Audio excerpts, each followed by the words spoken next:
गनी उस्मान साहब, सर बताइएगा क्या मसला है, क्यों चीनी की कीमत एकदम इस तरह ऊपर गई है? देखिए, मसले दो तीन हैं जिसपे हमें कंसंट्रेट करने की जरूरत है। जो सबसे इम्पोर्टेंट मसला है वो मसला ये है कि हमारे पास एक एम्पल क्वांटिटी में स्टॉक अवेलेबल था, जिसके अगेंस्ट गवर्नमेंट ने हमें 2.5 लाख टन की परमिशन दी। जिस वक्त गवर्नमेंट ने हमें 2.5 लाख की परमिशन दी, उस वक्त हमारे पास एम्पल स्टॉक्स अवेलेबल थे। अब अनफॉर्चुनेटली क्या हुआ कि इंटरनेशनल मार्केट के अंदर चीनी का प्राइस बढ़ गया। जब वो चीनी का प्राइस बढ़ गया तो जो हमारे नेक्स्ट डोर नेबर है अफगानिस्तान, वहां पर चीनी का प्राइस ज्यादा था और पाकिस्तान में चीनी का प्राइस कम था। अप्रोक्सीमेटली, विदाउट एग्जैजुरेशन अगर मैं आपको बताना चाहूं तो 80 से 100 रुपए का फर्क है अफगानिस्तान की मार्केट में और पाकिस्तानी मार्केट में। तो ये एक रीजन बनी, क्योंकि बिकॉज वो अफगानिस्तान के लिए इतना बड़ा आर्बिट्राज बन रहा था और इतनी ल्यूक्रेटिव हो रही थी मार्केट, जिसकी वजह से ये स्मगलिंग वाली चीज जो है उसको हमने देखा होते हुए। एक बात। दूसरी बात ये कि जब हमें 2.5 लाख टन की परमिशन दी गई थी, वो बड़ी जस्टिफाइड परमिशन दी गई थी और हमें कोई भी गुफ्तगू करने से पहले नंबर्स देखने चाहिए कि हमारे पास स्टॉक इन हैंड क्या था। हमने यहाँ तक कि मिनिस्ट्री को ये भी सजेस्ट किया था कि आप किसी इंटरनल ऑडिट से या कोई ऑडिट सिस्टम इंट्रोड्यूस करा के आप स्टॉक टेकिंग ले लें। हम आपको लिख के देने के लिए भी तैयार हैं कि पाकिस्तान में इस वक्त इतना चीनी के जखायर मौजूद हैं। उसके बाद जब हमें परमिशन मिली गई तो हमने अपने 2.5 लाख टन एक्सपोर्ट किया।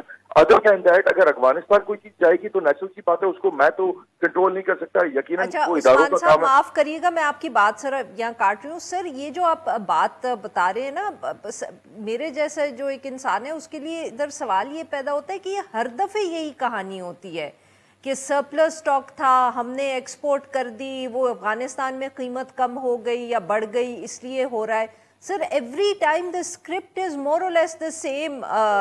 कभी कोई तब्दीली नहीं आती है आपकी कहानी में? मैं आपकी बात से डिफरेंस ओपिनियन रखता हूँ। अच्छा। बिकॉज उसकी रीजन ये है कि आपको एक बात अंडरस्टैंड ये करनी पड़ेगी कि खाली बुनियाद ये नहीं बनी कि सिर्फ अफगानिस्तान जो है हमारी चीनी स्मगल हो रही है। आज भी हमारे पास अल्हम्दुलिल्लाह एम्पल स्टॉक मौजूद है। हमारा चीनी का सीजन जो है it's going to start in the month of November, और कोई ऐसी एंजाइटी और कोई ऐसी रीजन नहीं बनती कि जिसकी वजह से कोई इतनी अपना कोई एंजाइटी हो। लेकिन अनफॉर्चुनेटली क्या हो रहा है, दो तीन चीजें हैं जो कि आपको अंडरस्टैंड बहुत इंपॉर्टेंट है करना।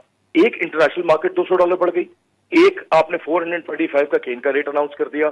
साइमल्टेनियसली गवर्नमेंट ने किसी स्टेज पे, टीवी पे मैंने जो सुना है, मैं टीवी चैनल तो याद नहीं रखता, लेकिन उन्होंने कहा कि हम शायद 1 लाख टन इंपोर्ट करने की बात करें। आप देखें ना, ये चीजें क्या होती हैं, ये चीजें उन चीजों को फ्यूल देती हैं कि जिसकी वजह से लोग एंटिसिपेट करते हैं। और दूसरी बात ये कि देखिए, अगर आपके पास इंटरनेशनल पैरिटी के हिसाब से या जितने भी आपकी नेबरिंग कंट्रीज हैं उनमें अगर चीनी का प्राइस लोकल पाकिस्तानी प्राइसिंग की निस्बतन ज्यादा होगा और पाकिस्तान में कम होगा, बिल्कुल ठीक, इस तरीके से तो ये चीज होनी है। अब अच्छा, अगर